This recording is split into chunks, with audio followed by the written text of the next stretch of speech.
mua alkaa nyt niinku itsekin niinku hävettää tämä mun kysymys, koska mä en niinku tarkoita tätä. Että mä niinku yritän Joo, anna tulla vaan. puhua niinku Toi on paha merkki, jos rupeat etukäteen selittämään sen kysymys. Mä tiedän, kun me puhuttiin tästä niinku 100-vuotiaasta Suomesta ja 100 vuodesta iästä, niin mä en tarkoita tätä, eikä sanoa näin, mutta mä tuun nyt siihen kysymykseen. Tämä on katastrofi. Onneksi tämä ei tule TV:stä. Joo, leikataan tää pois. Suorana.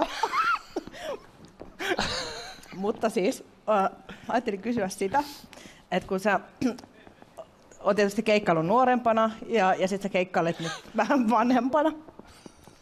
Ja mä en tarkoittanut sitä. Sä hajoat tähän. En hajoa. No. Se hajos. Antakaa sille aplodit.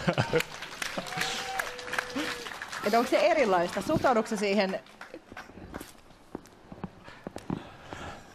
Mä voisin jatkaa, jos mä tietäisin, mihin sä oot menossa. Sä kuulostat, Kirsi, niin omaishoitajalta tosiaan.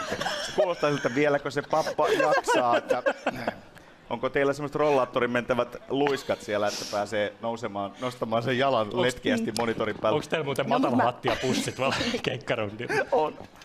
Sitä mä tarkoitin, joo. että Niin. et niinku tavallaan arvostatko sä keikkailua? Hän on tehnyt liikaa töitä. Ihan parasta.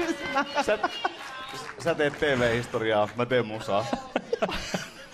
No hei, jos mä kysyisin, että miltä susta tuntuu esittää biisejä tässä nyt uudessa uravaiheessa? Tuntuuko susta, että sulla on hioutunut se esiintyminen? Onko tekstit hioutunut? Onko sit lähtenyt sitä turhaa pois? Mä koen sen kyllä levollisemmaksi kuin koskaan ennen.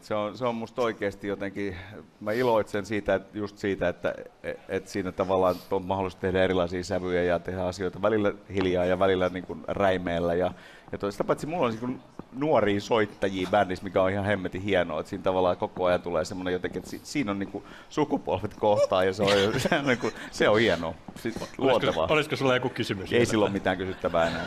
Meillä on aika täynnä. Saako täällä tosiaan tehdä humalassa töitä? Kyllä ilmeisesti. Mulle ei ole kerrottu, mutta tämä on varmaan joku työvuosiin liittyvä asia. Se liittyy ikään. Oliko meillä aika täynnä? Kyllä mä luulen, että hänellä on aika täynnä.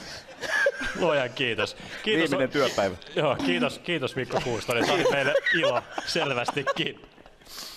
Jatketaan huomenna. Jatketaan huomenna. En tiedä minkälaisissa fiiliksissä jatketaan, mutta puhutaan muun muassa eläinten suojelusta ja suomalaisesta eläkejärjestelmästä. Katsotaan minkä henkiset keskustelut niistä sukeutuu. Nähdään huomenna.